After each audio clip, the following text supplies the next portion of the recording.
Back in the rotation against San Diego. Done to center field. Forget it. That's going to be long gone, done and gone. That's long time out of here. Adam Dunn put the hammer on one from Lima over the batter's eye, out of the ballpark.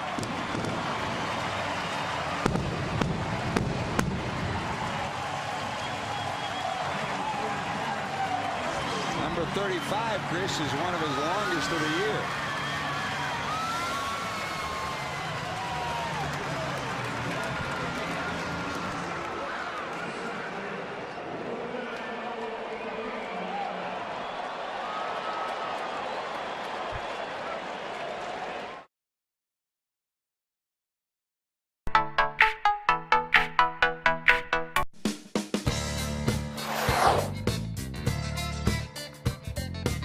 During the first 37 years of Dodger Stadium's history, only one ball player managed to hit the ball out of the ballpark. The slugger was Pittsburgh Pirates Hall of Famer Willie Stargell, who twice accomplished the feat. Stargell's first blast occurred in 1969 against Dodger pitcher Alan Foster, and the ball cleared the right field roof and traveled 506 feet 6 inches. His 1973 tape measure home run against Andy Messersmith landed on the right field roof and bounced into the parking lot. The only Dodger player to hit a home run over the roof was catcher Mike Piazza against the Colorado Rockies in 1997.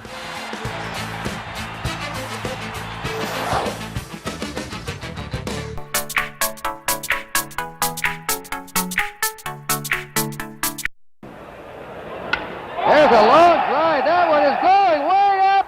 It is off the roof.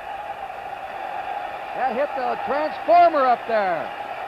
A tremendous smash. Only 8 players have hit the ball over the roof here in Detroit. And Jackson nearly did it then out of the ballpark. It's been done 13 times, Kurt. Norm Cash has done it the most, 4 times. Mantle has done it 3. Williams has done it. But that one was really a smash, more toward right center field. Longest ball ever to be hit out in that area was estimated at 560 feet by Norm Cash. What a smash.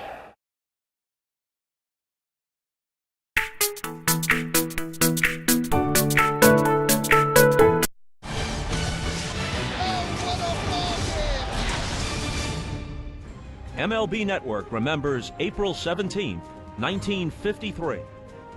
Of all the home runs in baseball history, only one is listed in the Guinness Book of World Records. It was hit on April 17, 1953, at Griffith Stadium in Washington, D.C. It was the 5th inning, and Mickey Mantle was batting right-handed against Senator lefty Chuck Stobbs. Mickey hit one out of the park, way out of the park, and the ball wound up in the yard of a house across the street. So exactly how far did Mantle's mammoth shot travel? Well, legend has it that Yankees PR director Red Patterson took a tape measure outside the stadium and declared that it went 565 feet. Turns out Red actually walked to where the ball landed from the back bleacher wall and then estimated the distance at 565. No matter, the legend was printed, and the term tape measure home run was born.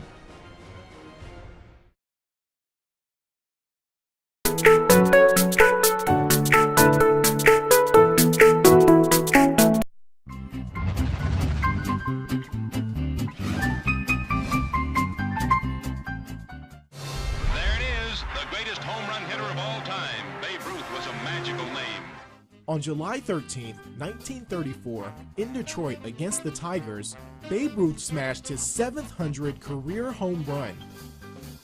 One isn't considered the greatest player of all time without helping usher in a new era of baseball. Before the Babe, baseball was in its dead ball era.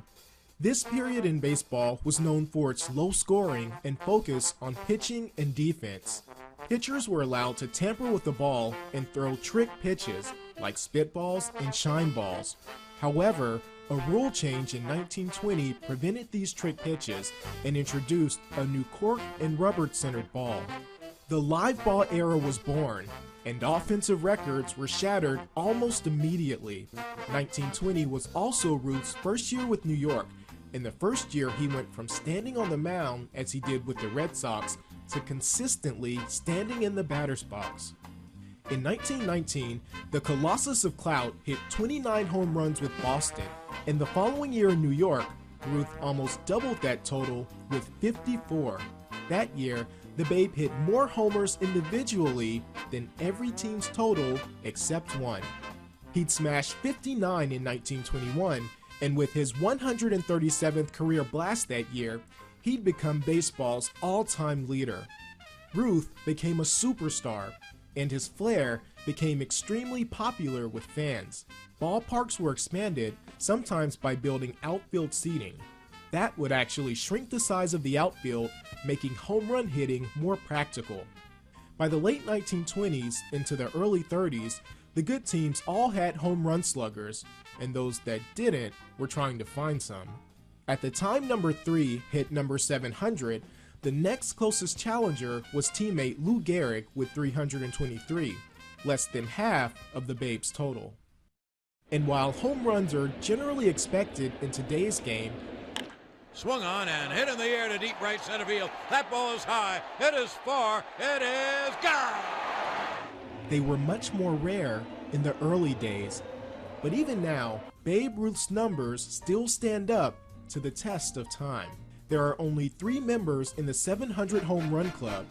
Hank Aaron gained entry nearly 40 years after Ruth on July 21, 1973, and Barry Bonds accomplished that mark on September 18, 2004, 70 years after the Babe.